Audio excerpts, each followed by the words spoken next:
Eagle Prime packs a punch. We designed it to be able to control the battlefield so each arm can pick up a 2,500-pound car or punch through gigantic obstacles. But we've realized during fights, arm speed matters more than strength. The arms of this robot are designed to move exactly like a human arm, all while delivering power to crazy modular weapons. The way we deliver that power to the arms is by giant loops of hydraulic hoses that are on the outside of the robot. These are a huge weak point and liability. So we're teaming up with a bunch of partners to work together, design a new type of arm that's faster and protects all of the hoses and wires inside the structure of the arm. The hoses and wires were our toughest constraint to deal with. We ran them through the middle of a giant hollow U-joint, which gave us 2 out of our 3 degrees of freedom. The 3rd degree of freedom comes from a motor-driven shoulder pitch joint for fast punching action. We designed the robot's kinematics in 2D sketches and then designed the whole arm in 3D in Autodesk Fusion 360. One of the biggest challenges of a robotic arm like this is getting hoses and wires through rotating joints. We worked with DSTI to design a custom hollow hydraulic rotary union. That's like a slip ring for hydraulic fluid.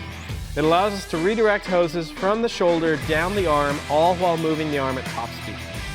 Once we figured out how the hoses and wires were going to bend and follow the arm, we needed high torque, accurate actuators that could fit into a tight space.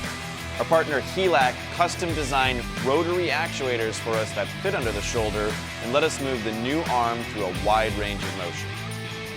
Before sending parts out for fabrication, we did some finite element analysis and optimized our designs. We designed and engineered the entire project in Fusion 360, and it let us share our CAD models directly with our fabricators so they could see what we're doing in real time. We've never been able to do that before. I'm a fabricator on this project. I'm doing most of the fit-up and welding. I use a few assembly drawings to fit up the laser cut pieces into the full weldment, and then I use the app to check my work, see the big picture, and help me assemble everything without needing stacks and stacks of assembly drawings. MegaBot's sent me over the file through Fusion, brought it in, looked at what tooling I need and material, ordered in the custom sized piece of material we need for this project. Worked with AV and Helical as well as Lakeshore on tooling for machining it. So we got all that dialed in on the computer, the cam side, loaded it in the machine, ran the part, turned out great. Back here at MegaBot's headquarters, we took the weldments, we took the spider and a bunch of parts, and we assembled this test arm.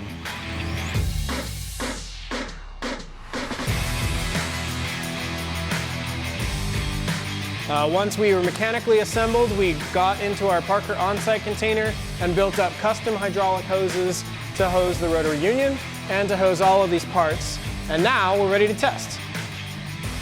Even on the test stand, the new arm is fast and agile.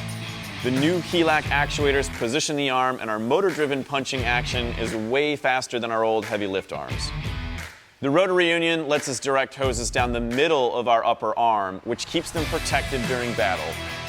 This project has been a huge success. Using rotary unions, new custom actuators, on-site hose fabrication, and a whole new design program, we've been able to redesign our arms for armored high-speed punching. Thanks to Autodesk, DSTI, Parker Hannifin, and HELAC for making this possible.